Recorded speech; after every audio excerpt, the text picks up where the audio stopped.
Assembly ఆఖరి దాకా అంతే సంగత. సహేతుక సమయం అంటే సభాకాలం అయిపోవడమా? ఎమ్మెల్యేల అనర్హత పిటిషన్లపై సుప్రీంకోర్టు సూటి ప్రశ్న. నోటీసుల జారీకి 10 నెలల సమయం తీసుకుంటారా? ఫిరాయింపు ఎమ్మెల్యేలపై చర్యలు ఎప్పుడో వారంలో చెప్పండి. తెలంగాణ అసెంబ్లీ కార్యదర్శిని ఆదేశించిన సుప్రీంకోర్టు. బీఆర్ఎస్ పిటిషన్ పై తదుపరి విచారణ మరి ఫిబ్రవరి 10కి వాయిదా. ఇక్కడ చూసుకుంటే అసెంబ్లీ ఆఖరి దాకా అంతే సంగతేనా అని చెప్పి మరి ఇప్పటికే ఫిరాయింపు ఎమ్మెల్యేల మీద చర్యలు తీసుకోవాలని స్పీకర్ ఫిర్యాదు చేస్తే స్పీకర్ ఇప్పటి వరకు స్పందించకపోవడంతో హైకోర్టును ఆశ్రయించింది బీఆర్ఎస్. హైకోర్టు ఏదైతే సహేతుకమైన నిర్ణయం సరైన సమయంలో తీసుకోవాలని చెప్పి ఏదైతే చెప్పిందో దానికి ఇప్పటికీ మరి ఏదైతే స్పీకర్ కార్యాలయం స్పందించకపోవడంతో సుప్రీంకోర్టు తలుపు తట్టింది ఇక్కడ బీఆర్ఎస్. దాంతో సుప్రీంకోర్టు నిన్నటి రోజున తీవ్ర ఆగ్రహం వ్యక్తం చేసింది. ఏదైతే ఫిరాయింపు ఎమ్మెల్యేల మీద చర్య తీసుకోమంటే మీరు సరైన సమయంలో అంటే మరి ఎప్పుడు మీకు సరైన సమయం? శాసనసభ కాలం ముగిసే సమయంలో మీకు సరైన సమయం వస్తుందా?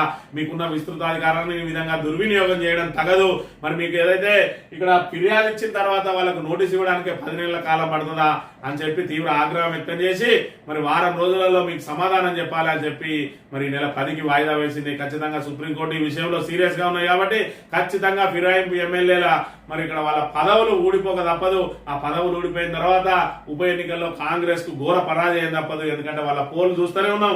1,00,000 మందిది మరి ఆన్లైన్ పోల్ చేస్తే మరి ఆన్లైన్ లో కాంగ్రెస్ కి ఎక్కువగా ఓట్లు వచ్చేది.